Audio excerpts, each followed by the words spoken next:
Hello दोस्तों, मैं उन्नीस शुक्ला एक सिविल अकाडमी में आप सभी का स्वागत करता हूं। आज एक नई क्लास लेके आया हूं फिर से सामान्य हिंदी के। इससे पिछली क्लास में हम लोगों ने क्या पढ़ा था, स्वर के भेद कैसे होते हैं और स्वर क्या होते हैं, ये सब बताया गया था। तो आज कौन सा दिन है? चौथा दिन है। सामान्य हिंदी की क्लास का आज चौथा दिन है। इससे पहले 3 क्लासें हो चुकी हैं। तो आज हम पढ़ेंगे किसके बारे में?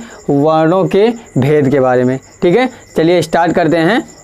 आपको पहले भी बता चुका हूँ कि ये जो है वैसे तो सभी एग्जाम के लिए है, लेकिन यूपी लेखपाल 2020 की जो स्पेशल वैकेंसी आने वाली है उस पर ज़्यादा फोकस किया गया है। ठीक है, तो चलिए वीडियो स्टार्ट करते हैं। क्या होगा? जैसे पहला पॉइंट होगा कि गूंज या नाद के आधार पर वर्णों में भेद। क्या देखेंगे हम? क्या होगा? जो गूंज या आधार, गूंज का मतलब कि ऐसे वर्ण जिसको बोलने पर जिसकी ध्वनि निकले तो आपको एक गूंज की आवाज़ सुनाई दे। ठीक है, तो उसके आधार पर वर्णों में कितने भेद हैं ये हमको जानना है। तो कितने भेद हैं? 2 भेद हैं। आराम से समझिएगा, एकदम आराम से। ठीक है, आपको सारी चीज़ें क्लियर हो जाएंगी। चलिए, तो कितने भेद होते हैं? 2 भेद। क्वेश्चन आता है इस तरीके से पूछा जाएगा कि गूंज के आधार पर वर्णों में कितने भेद होते हैं? 2, 4, 5, 6 कैसे करके ऑप्शन में आएगा, तो आप क्या टिक करेंगे? 2। ठीक, अब हम बात करते हैं। पहला क्या होगा? पहला होगा हमारा सघोष वर्ण और दूसरा हमारा क्या होगा? अघोष वर्ण। ठीक, कौन कौन से होंगे? सघोष वर्ण और अघोष वर्ण। अब एक एक के बारे में समझते हैं। देखिए, सघोष वर्ण क्या होते हैं ये समझ लीजिए।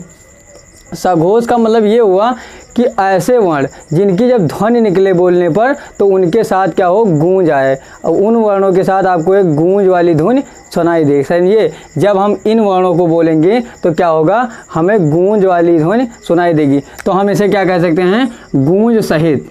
अगर हम इसकी बात करेंगे तो गूंज सहित। बात क्लियर है कि ऐसे वर्ण जिनकी ध्वनि निकले तो क्या हो? गूंज आपको सुनाई दे। चलिए अब बात करते हैं कि इन सभी वर्णों को याद कैसे रखेंगे। ठीक है, कैसे आसान तरीके से याद कैसे, तो उसके लिए मैंने एक ट्रिक दी है। उस ट्रिक को अगर आप याद रखेंगे तो उनसे आप सभी प्रकार ये सघोष वर्ण जितने भी होते हैं आराम से आप निकाल सकते हैं। जैसे ट्रिक क्या होगी देखेंगे। ट्रिक हमारी है कि मेरे यार 3, 4, 5 स्वर 11 लावा है सघोष है। क्या देखेंगे? फिर से रिपीट करते हैं। क्या होगा? मेरे यार 3, 4, 5 स्वर 11 लावा है सघोष है। ठीक, ये ट्रिक क्या? सघोष वर्णों के लिए ट्रिक है। ठीक है, अब देखेंगे 3, 4, 5 का मतलब क्या हुआ? जैसे आप जब वर्ण लिखते हैं तो क्या होता है उसमें तीसरे पहले पे आता है का और खा और तीसरे पे क्या आएगा? गा, घा, अंगा। तो इसलिए 3, 4, 5 सभी सीरीज के ये होंगे, वो क्या होंगे? 3, 4, 5 वाले वर्ण ले लिए जाएंगे। देखिए 3 पे क्या होगा? गा, घा, अंगा। फिर उसके बाद क्या करेंगे? जा, झा, इया और फिर उसके बाद डा, ढा, अड़ा और उसके बाद दा, धा, ना और उसके बाद क्या होगा? बा, भा, माँ। ठीक, इस तरीके से 3, 4, 5 के सभी वर्ण निकल आएंगे और इधर स्वर आ गए और 11 लावा है सघोष है। बात क्लियर होगी। अब देखेंगे इनकी, ये आपका टोटल कितना बना? अगर टोटल हम इनको देखते हैं तो कितना बन रहा है? ये टोटल हमारा कितना बन रहा है? 15 बन रहा है, नहीं बन रहा है? देखेंगे टोटल हमारा कितना है? 15 आपको दिख रहा होगा। अब बात करते हैं स्वर की। अगर हम स्वर की बात करेंगे तो हम पहले भी आपको बता चुके हैं पिछले वीडियो में कि टोटल स्वरों की संख्या कितनी है? 11। ठीक, टोटल स्वरों की संख्या कितनी बताई है? 11। और उसके बाद यहाँ पे काउंट कर लेंगे तो ये आपको कितने दिख रहे हैं? 5। ये आपको कितने दिख रहे हैं? 5। ठीक, क्लियर है ना? तो अब इनको हम ऐड करेंगे तो टोटल हमारा कितना आएगा? 31। ठीक, अब आप कह सकते हैं कि अगर पूछा गया कि सघोष वर्णों की संख्या कितनी है तो कितनी होगी? 31। बात क्लियर है कि अगर क्वेश्चन में आता है कि सघोष वर्ण कितने होते हैं या कुल सघोष वर्णों की संख्या कितनी होगी तो आप क्या बताएंगे? 31। ठीक है, अब हम बात करते हैं कि देखिए हमने बात किया था क्या कि सघोष वर्ण के साथ गूंज होती है। जैसे अगर हम यहाँ पे बोल रहे हैं, देखिए गा बोल के देखिए, गा, घा। अगर इन वर्णों को आप बोलते हैं तो इनसे जो ध्वनि निकलती है उनके साथ आपको एक गूंज की आवाज़ सुनाई देगी, गूंज जैसी लगेगी। जैसे हम बोलते हैं जा, झा, देखिए आपके ध्वनि जो निकल रही है उसके साथ एक गूंज निकल रही है, वाइब्रेशन हो रहा है। देखिए वाइब्रेशन हो रहा है। अगर आप बोलेंगे डा, ढा, देखिए एक तरीके से झटके की आवाज़ आ रही है, ध्वनि निकल रही है जो क्या? गूंज के सहित है, गूंज के सहित निकल रही है। देखिए जो वर्ण से ध्वनि निकलती है वो बोलने के साथ साथ आपको ध्वनि जैसी प्रतीत हो रही है कि नहीं हो रही है। आप बोल के देखिए, मेरे साथ बोलिए दा धा ना। अगर ये वाला बोलते हैं हम दा धा ना, देखिए उसके साथ गूंज आ रही है नहीं आ रही है। तो इसीलिए बताया गया है सघोष वर्ण उन्हें कहते हैं जिन वर्णों को बोलने पर क्या होता है, आपके जुबान से जो ध्वनि निकले उसके साथ क्या हो, गूंज भी उपस्थित हो। ठीक, तो अब ये बात हो गई। और क्या ट्रिक क्या होगी, मेरे यार 3 4 5 स्वर, यारा लावा हा क्या होगा, स्वर है। ठीक, बात क्लियर है। सघोष वर्ण आप समझ चुके हैं ना, यहाँ तक कोई दिक्कत नहीं होगी। अगर आपको चीज़ें अच्छी लग रही हैं, वीडियो अगर अच्छी लग रही है तो आप एक लाइक कर दीजिए और वीडियो को अधिक से अधिक शेयर कर दीजिए। ठीक है, और आपसे रिक्वेस्ट है कि ये चैनल पर पहली बार आए हैं तो चैनल को सब्सक्राइब अवश्य करिए जाएगी। अगर आप चैनल को सब्सक्राइब करेंगे तो बड़े आसानी से क्या होगा, आप जो वीडियो है वो आपके मोबाइल फ़ोन तक पहुँच जाएगी। चलिए अब आगे की बात करते हैं। दूसरा हमारा क्या था, अघोष वर्ण। अघोष वर्ण के बारे में समझिए। देखिए अब इन्हें हम क्या कहते हैं, बिना गूंज के। क्या बोलेंगे इन्हें, बिना गूंज, बिना गूंज वाले वर्ण। ठीक है, इनको क्या कहेंगे, बिना गूंज वाले वर्ण। समझिए। अब बात करते हैं हम इनको याद कैसे रखेंगे, इनको हम कैसे याद करेंगे। तो उसके लिए हमने एक ट्रिक दी है, ध्यान दीजिएगा। ट्रिक क्या होगी हमारी, 1 2 सा सा सा अघोष है। ठीक, क्या बोलेंगे, 1 2 सा सा सा अघोष है। कैसे, अब इनको ध्यान दीजिए कि अब इनको हम याद करेंगे कैसे। ये आपको दिख रहा है कि ये कितने हैं, टोटल आपके कितने हैं, 10।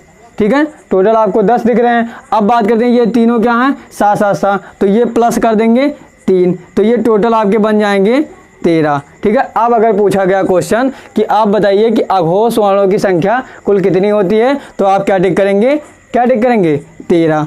ठीक, बात समझ में आ रही है। तो ये बात आपको क्लियर है। अब हम आपको एक चीज़ और ध्यान दिलाते हैं। जैसे समझिए कि सघोष वर्णों की संख्या कितनी होती है, आपको पहले ही बता दिया गया है कितनी होती है, 31।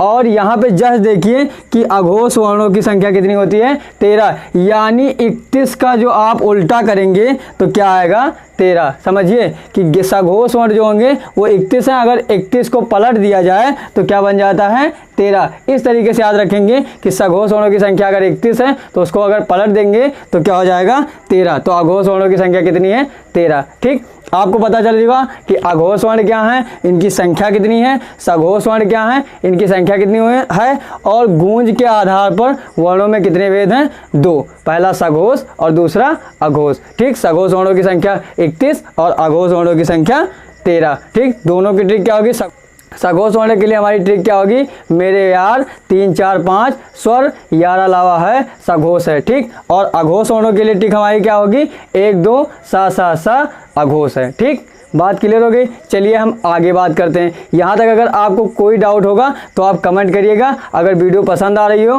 तो लाइक करिए और वीडियो को अधिक से अधिक शेयर करिए। ठीक, चलिए अब बात करते हैं अगले पॉइंट की। अगला पॉइंट हमारा क्या आता है कि श्वास के आधार पर वर्णों में भेद। अगला पॉइंट क्या है, अभी तक आपने क्या पढ़ा, गूंज के आधार पर वर्णों में भेद। अब हम पढ़ते हैं श्वास के आधार पर वर्णों में भेद। कितने होते हैं, तो कितने होंगे, 2। ठीक है, क्या याद रखेंगे, अगर क्वेश्चन पूछा जाता है कि श्वास के आधार पर वर्णों में कुल कितने भेद होते हैं, ऑप्शन में रहेगा 2 4 6 कुछ भी रहेगा, तो आप क्या टिक करेंगे, 2। ठीक है, कौन कौन से होंगे, पहला हमारा क्या होगा, अल्प प्राण वर्ण, और दूसरा क्या होगा, महाप्राण वर्ण। ठीक है, अब समझते हैं कि अल्प प्राण वर्ण क्या होते हैं। ठीक है, ये समझिए, अल्प प्राण का मतलब समझिए कि इसमें ऐसे वर्ण जिन्हें बोलने के लिए हमें कुछ कम सांस की आवश्यकता होती है। क्या बोलते हैं, ऐसे वर्ण जिन्हें बोलने के लिए हमें कुछ कम सांसों की आवश्यकता होती है, तो क्या कहेंगे, कम सांस, तो अल्प सांस की आवश्यकता पड़े।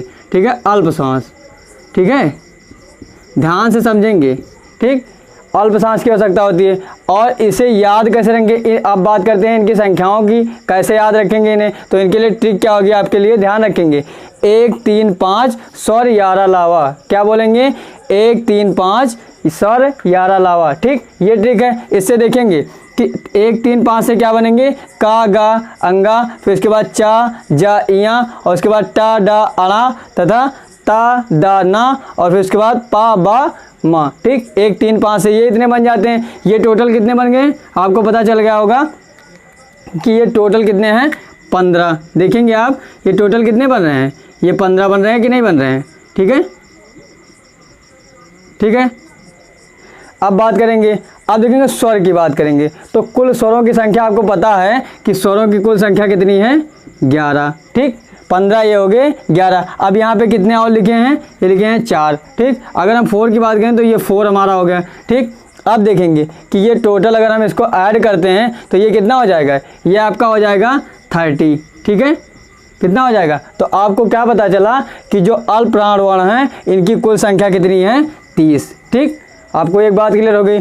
अब इसको देखेंगे कि अल्प श्वास की अगर बात हुई तो समझिए, अगर आप अपने मुख से बोलिए का गा अंगा, देखिए आपको ज़्यादा सांस की आवश्यकता नहीं पड़ रही है। आप बोलिए चा जा इया, देखेंगे हल्के सांस में क्या हो रही है, ये ध्वनि आपको सुनाई पड़ रही है। देखेंगे अगर आप बोलेंगे तो इन वर्णों की ध्वनि हल्के ही सांस में आपको सुनाई देगी। जैसे बोल रहे हैं टा डा अड़ा। ठीक है, बहुत ज़्यादा मेहनत करने की ज़रूरत नहीं है। ठीक, तो अब बात करें हो गई अल्प प्राण की। अब हम बात करते हैं महाप्राण वर्ण क्या होते हैं। समझिए इनके लिए क्या होता है, इससे देखिए थोड़ा सा अलग है, बिल्कुल थोड़ा सा अलग। क्या है, महाप्राण वर्ण क्या होंगे, इन्हें बोलने के लिए हमें अधिक सांस की आवश्यकता होती है। तो क्या है, ज़्यादा सांस। अगर हम बात करेंगे क्या इनकी कि ज़्यादा सांस। ठीक, चलिए अब बात करते हैं कि इन वर्णों को हम याद कैसे रखेंगे। ठीक है, ध्यान से समझिएगा। देखिए हमारी ट्रिक क्या होगी महाप्राण वर्ण के लिए, क्या होगी 2 4 सा सा सा हा। हमको क्या होगी, हमें ये याद रखेंगे कि 2 4 सा सा सा हा। ठीक, अब 2 4 का मतलब क्या होता है कि वर्णों में क्या होते हैं, जो दूसरे नंबर पर होते हैं, चौथे नंबर पर होते हैं, उनको हम लिख लेते हैं। जैसे 2 पर क्या है खा और 4 पर क्या है घा। फिर उनके बाद देखेंगे 2 पर क्या है छा और फिर 4 पर क्या है झा। तो इस तरीके से ठा और ढा, उसके बाद था और ढा, और उसके बाद फा और भा। ठीक, तो इन सबको कैसे ध्यान रखेंगे, ये ध्यान रखिएगा। अब बात आती है कि इनकी संख्याओं को देख लेते हैं। तो ये टोटल आपके कितने बने, ये आपके बन गए 10। ठीक, टोटल कितने बन गए 10। अब बात आ गई ये कितने हैं, ये टोटल आपके कितने हैं 4। ठीक, तो कुल मिलाकर ये कितने बन गए, ये कुल मिलाकर हो गए हमारे 14।